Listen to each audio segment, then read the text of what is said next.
Welcome to another quick video just to aid the Year 10 work that's been set for you this week. So we're doing a little bit of an algebra review today. We're going to just go through three topics: substitution, expanding bracket, and factorize of quadratics. It's all stuff that we've done before. It's just been set as a bit of a review just to keep up your algebraic skills because they are so important in so many other different aspects of maths.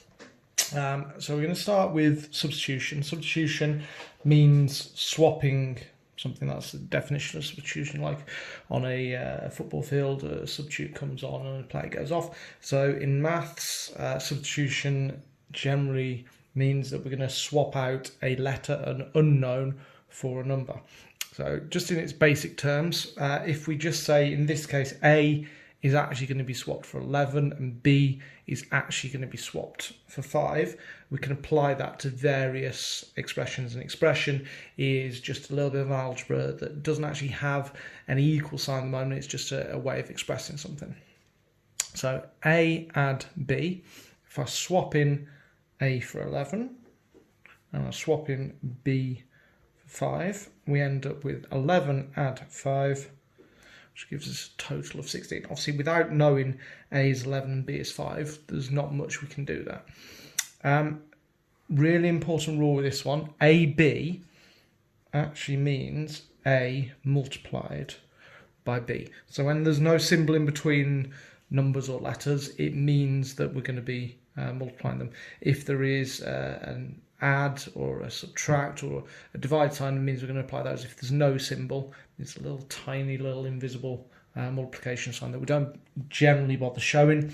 One for ease, one for just not being not lazy, but just trying to condense as much as you can, and another just to stop it getting confused with an X.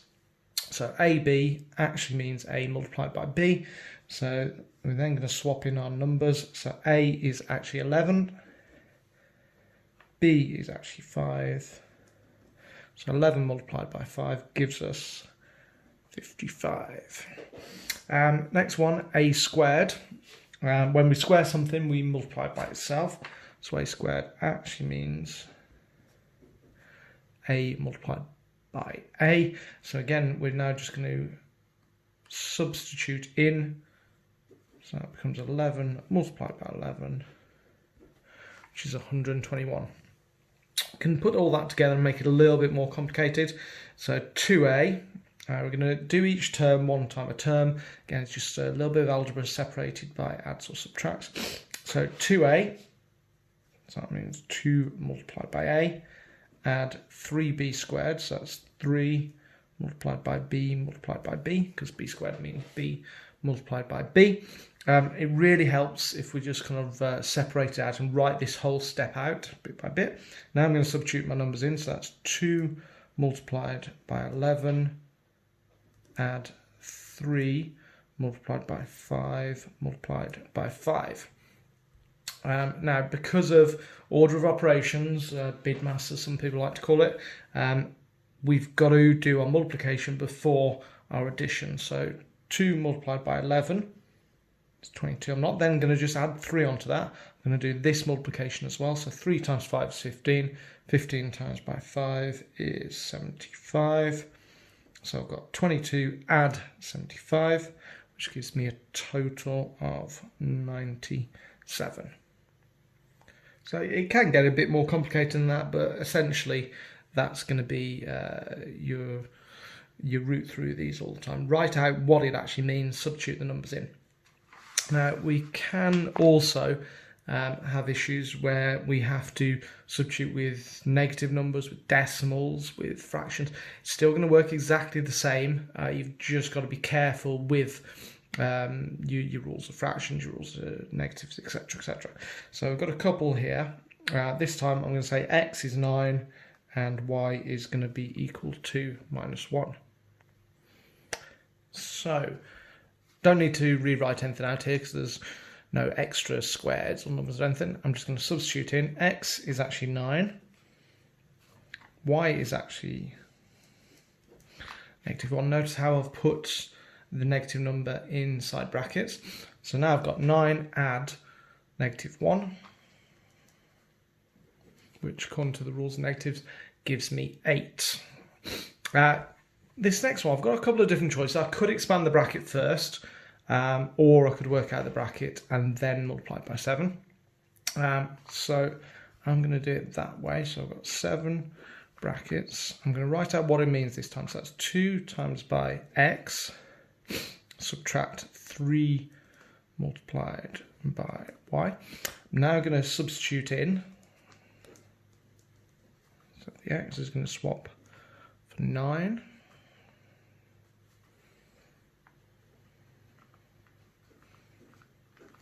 And the y is going to swap for -1. So I'm going to work out these bits now. 2 times 9 is 18. 3 times -1, well, that's going to be -3.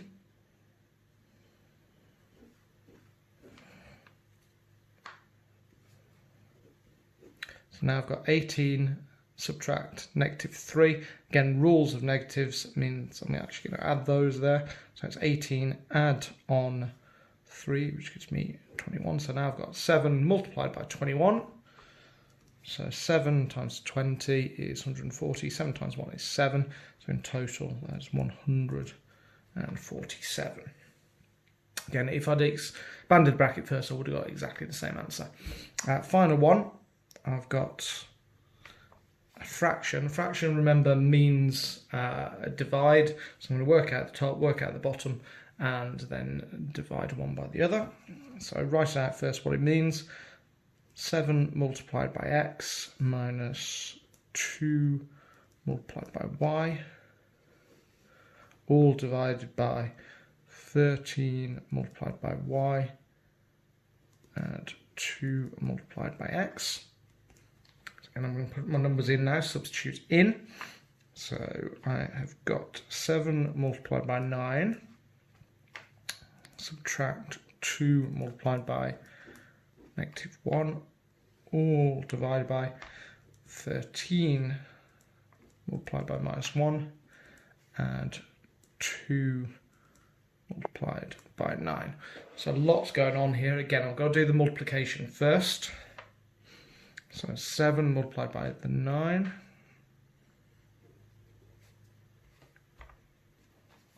2 multiplied by -1 is -2. And I've got 13 multiplied by -1. So that's -13. 2 multiplied by 9 gives me 18. Final steps. According to the rules of negatives, 63 subtract -2. So I'm going to add that on. So it gives me 65. -13 add 18. So I start at -13. I add 18 on. That'll take me all the way up to 5, or I could do 18 subtract 13 to get the same. And finally, 65 divided by 5. How many 5s go into 65? The answer is 13. So as I say, just be careful, write out step by step. Don't just try and substitute in, actually write out what each step means, then swap the numbers in, and hopefully you'll get a correct answer that way. One more substitution one. This time we've got some squareds in there. We have got a negative in there as well. So lots going on here. So I'm going to swap in. P is actually 4, Q is actually -2, R is actually -1, and I've got a square root on there as well. So first of all, I'm going to work out this section here. So P squared becomes 4 squared. Q squared becomes -2 squared. R squared becomes -1 squared, and then subtract 4 lots of -1. So 4 squared, when you square something, you multiply by itself. So 4 times 4 is 16. Important rule here, when you square a negative number, you still get a positive. It's impossible to square a number and get a negative. So -2 multiplied by -2 is actually 4, because a negative times a negative multiplied by a negative gives me that positive answer. So that's going to be 4. That's going to be 1.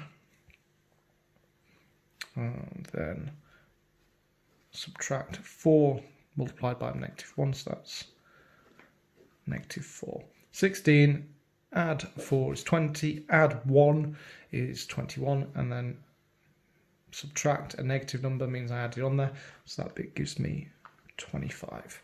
Do exactly the same with the denominator of the fraction here. So p squared, again that's 4 squared, q squared, again that's -2 squared, add 4 lots of -1. 4 squared is 16, add 4, add -4. Rules of negatives means that that gives me 16 there. So now my calculation simplifies to that. So we've got the square root of 25 over 16. Final step, we can now square root this. Square root of 25 is 5, square root of 16 is 4. So it simplifies to 5 over 4. That's obviously a top-heavy fraction in proper fraction, so I'm just going to neaten that up by how many 4s going to 5, or one of them, with 1 left over. So 1 1/4 as a final answer there. So something that looks quite difficult on the face of it, step by step, work out each bit, make sure you realise what 4r means, etc, etc, and just being careful with your negatives, you can get down to the correct answer. I said there are other examples to do that with fractions. Remember your rules of multiplying fractions together, adding fractions together, or with decimals, but just be careful with the substitution, you should get to the correct answer. Right, next we're just going to have a bit of a look at, oops, wrong page.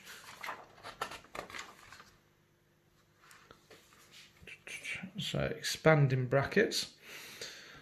So important thing to remember about expanding brackets is that in between the two brackets you've got, again, a little multiplication sum. So x add 2, x add 3 actually means x add 2 multiplied by x add 3. A couple of different ways of doing this. Again, you'd be used to doing them.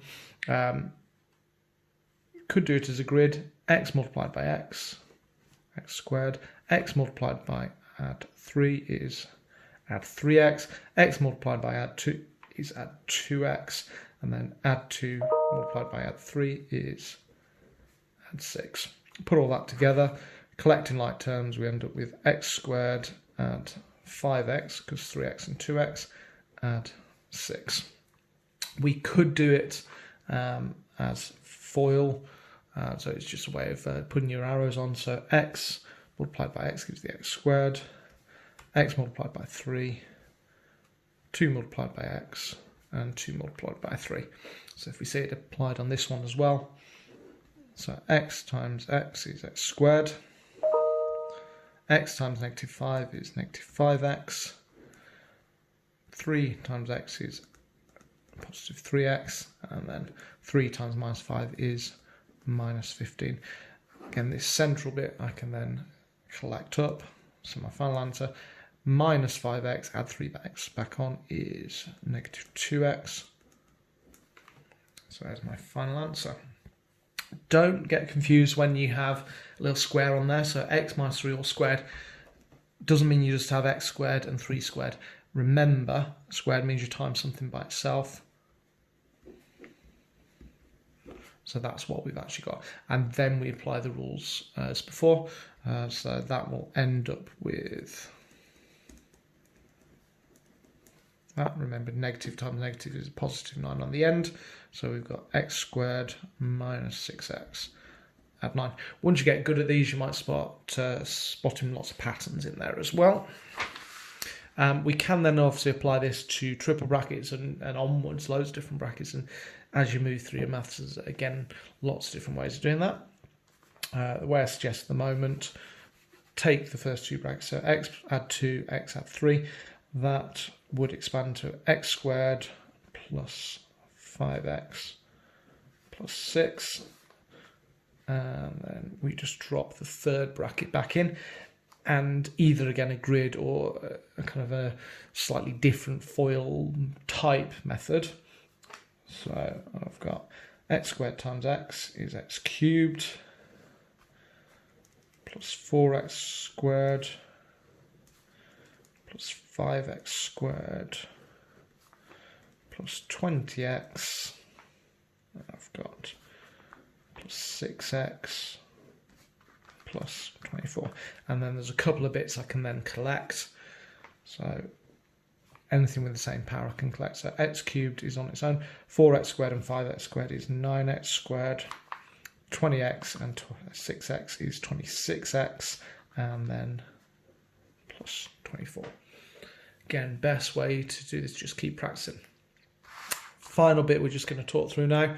Factorizing quadratics. It's dead opposite to what we've just seen with expanding the quadratic brackets, the double brackets. Couple of rules, again, you will have seen before.